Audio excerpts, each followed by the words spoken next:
এই ঈদে মিলাদুন নবী সম্পর্কে যত হাদিস আছে সবই জাল ও বানাওয়াট। এই ঈদে মিলাদুন নবী সম্পর্কে যত হাদিস আছে সবই জাল ও বানাওয়াট, সবই আবুল খাত্তাব উমর বিন দেহিয়ার তৈরি। এর সব হাদিস আবুল খাত্তাব উমর বিন দেহিয়ার তৈরি। ঈদে মিলাদুন নবী পালন করা যাবে না, ঈদে মিলাদুন নবী পালন করা বেদাত, ঈদে মিলাদুন নবী পালন করা বেদাত, ঈদে মিলাদুন নবী পালন করা বেদাত। দেখি কোন মায়ের বেটার মুখে ক্ষমতা আছে বলতে পারে ঈদে মিলাদুন নবী পালন করা যায়? জি না, অসম্ভব হতে পারে না। ঈদে মিলাদুন নবী পালন করা কখনো যাবে না, একবার স্পষ্ট বেদাত। যদি ঈদে মিলাদুন নবী পালন করা সুন্নাত হয় তাহলে মুহাম্মদ সাল্লাল্লাহু আলাইহি ওয়াসাল্লামকে আবার পৃথিবীর বুকে ফেরত আসতে হবেন। পৃথিবীর বুকে ফেরত এসে আল্লাহ নবী বলবেন, আদমের ছেলে মেয়ে, আমি এই বাক্য বলতে ভুলে গেছিলাম, আমি এই কথা বলতে ভুলে গেছিলাম যে ঈদে মিলাদুন নবী পালন করা যাবে, এই কথা বলতে আমি ভুলে গেছিলাম। আজকে আমি পৃথিবীর বুকে এসে বলে গেলাম ঈদে মিলাদুন নবী পালন করা যাবে। এই বাক্য যদি মুহাম্মদ সাল্লাল্লাহু আলাইহি ওয়াসাল্লাম পৃথিবীর বুকে ফেরত এসে বলেন তাহলে ঈদে মিলাদুন নবী পালন করা যাবে। যেহেতু মুহাম্মদ সাল্লাল্লাহু আলাইহি ওয়াসাল্লাম পৃথিবীতে কখনোই ফেরত আসবেন না, কাজেই ঈদে মিলাদুন নবী পালন করা। যেটাকে আমরা মুহাব্বত মনে করি, যেটাকে আমরা সুন্নাত মনে করি, যেটাকে আমরা ফজিলত মনে করি, যেটাকে আমরা রহমত মনে করি, যেটাকে আমরা নিয়ামত মনে করি, যেটাকে আমরা উসরাত মনে করি, ওই সমস্ত কাজকে বর্তমানে কিছু লোক বেদাত মনে করে। মুহাব্বত আলাদা জিনিস, বেদাত আলাদা জিনিস, সুন্নাত আলাদা জিনিস, বেদাত আলাদা জিনিস, ফজিলত আলাদা জিনিস, বেদাত আলাদা জিনিস। আমরা যেই কাজগুলোকে মুহাব্বতের বলি, সুন্নাতের বলি, অন্য কিছু না পেয়ে কিছু সংখ্যক লোক আছে এরা এটাকেই বলে বেদাত। আজকে ইনশাআল্লাহ যত রকম আপত্তি সমাজে চলে সবের এমন ভাবে দলিল আপনাদের দিয়ে যাব, আপনারাও বুঝে যাবেন সুন্নাত বলে শুধু নয়, জলসাতে আফতার নাইমে সুন্নাতের দলিল শিখিয়ে গিয়েছে। আগে এটা থেকে শুরু হয়ে যাক। তার আগে আপনাদেরকে একটা প্রশ্ন করব। প্রশ্নটা হচ্ছে এই যে আপনারা মুসলমান না? মুসলমান না, মুসলমান কাকে বলে?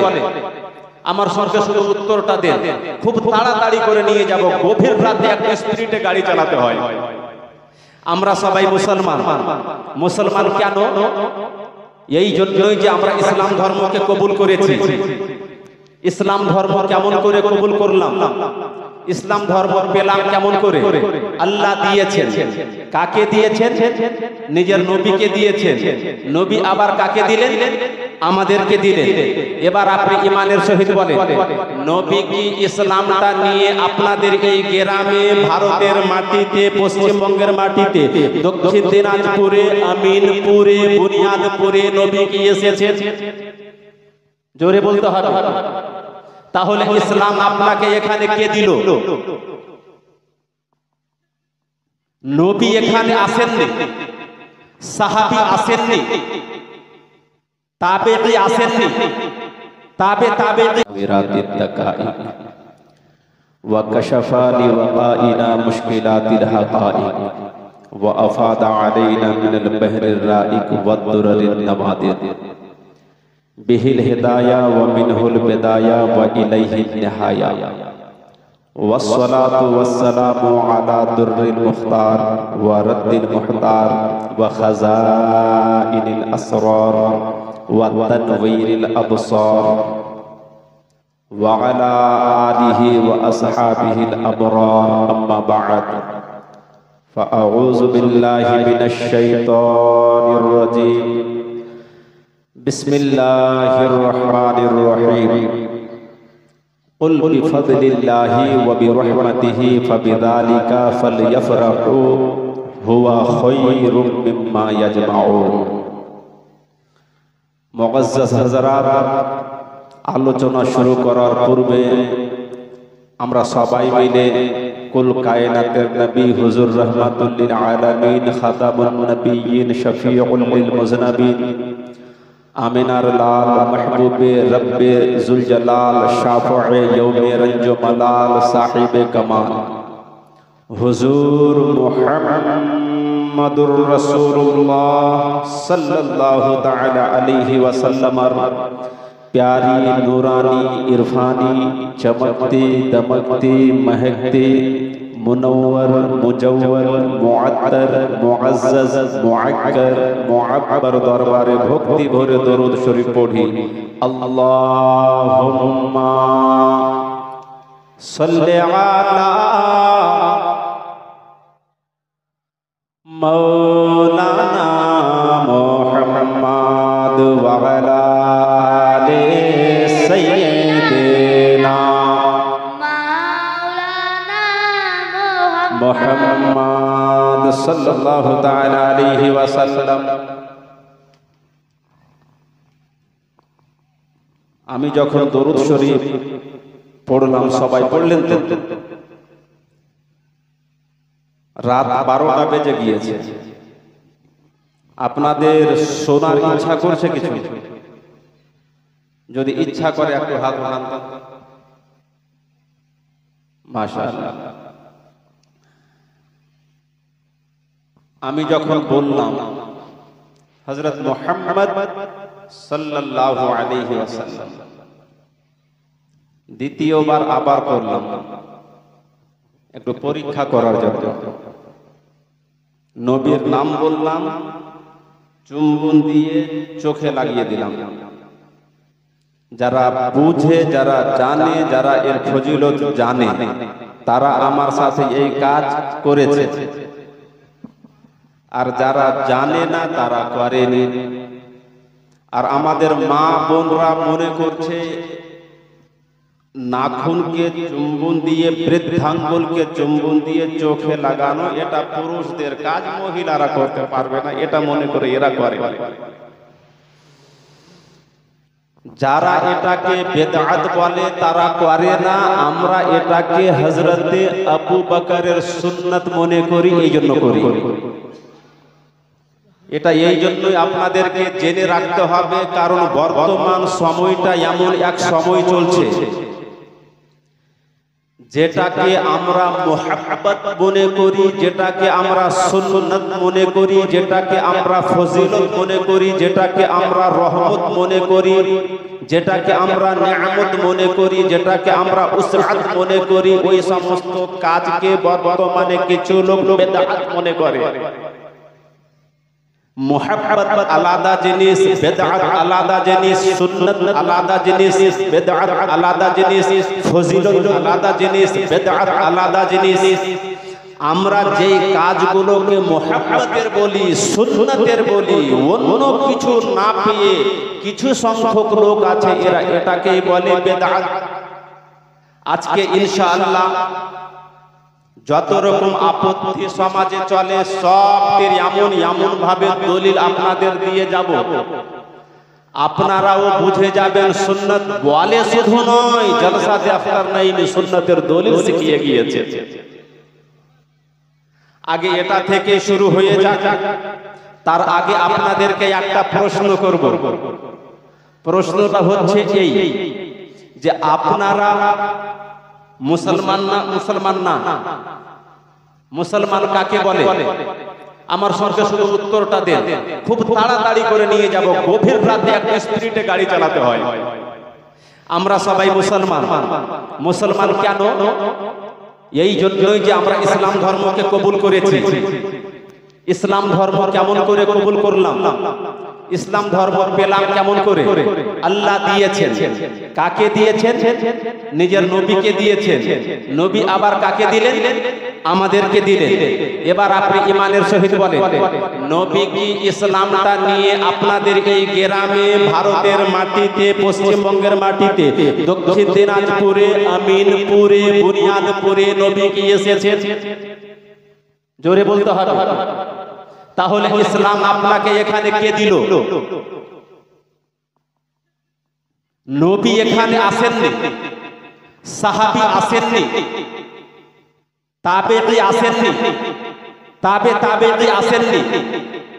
এই ভারতের মাটিতে সর্বপ্রথম মুসলমান নামে যদি কেউ এসে থাকেন, তার নাম হলো মুহাম্মদ বিন কাসিম। 17 বছরের যুবক, কিন্তু তার সময়ে ইসলাম প্রচার হয়নি। ইসলাম যদি প্রচার হয়ে থাকে এই ভারতের মাটিতে, তাহলে আল্লাহর ওলি খাজায়ে খাজকা, ভারতের রাজা হযরতে খাজা মুঈনুদ্দিন চিশতির মাধ্যমে ভারতে ইসলাম এসেছে। বোঝা গেল, যারা বলে আমরা আল্লাহর দাওয়া ইসলামকে পেয়ে মুসলমান হয়েছে, ওকে প্রশ্ন করবেন আপনি কি ওলিকে মানেন? ও যদি বলে ওলিকে মানি না, তার মানে বুঝে নেবেন এ মুসলমান নয়, এ ডুপ্লিকেট লোক, ইসলামের লেবাস পরে নিজেকে মুসলমান দাবি করেছে। কারণ মুসলমান তুমি হইলা কি করে? আল্লাহ সরাসরি তোমাকে ইসলাম দিতে আসেননি, ফেরেশতা জিবরিলকে ইসলাম নিয়ে পাঠাননি, না ইসরাফিলকে পাঠিয়েছেন ইসলাম তোমাকে দেওয়ার জন্য, না ইসরাইলকে পাঠিয়েছেন তোমাকে ইসলাম দেওয়ার জন্য, না মিকাইলকে পাঠিয়েছেন তোমাকে ইসলাম দেওয়ার জন্য। আল্লাহ দিচ্ছেন নবীকে, ওই নবীও সরাসরি এখানে ইসলাম দিতে আসেননি, ইসলাম দিয়েছেন ওলিরা। ওলিকে তুমি মানো না, ইসলাম পেয়েছো কোথা থেকে? তার মানে যারা ওলিকে মানে তারাই মুসলমান, যারা ওলিকে মানে না ভারতের মাটিতে তারা মুসলমান হবে। কিন্তু দাবি করে কি করে না? ওর দাবি ভুল হলো কি হলো না? ওর বাপ যদি মুসলমান হয়ে থাকে, ওর দাদা যদি মুসলমান হয়ে থাকে, ওর দাদা যদি মুসলমান হয়ে থাকে, কেমন করে হয়েছে?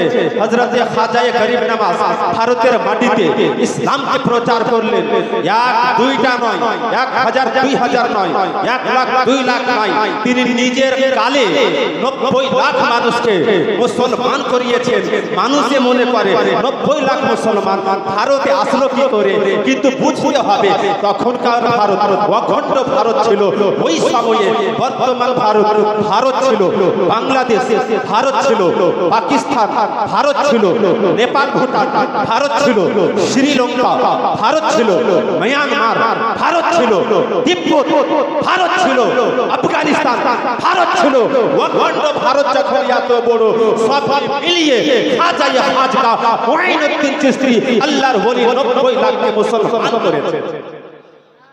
তার খলিফা, তার ছাত্র, তিনি তো সরাসরি আর এখানে আসেন।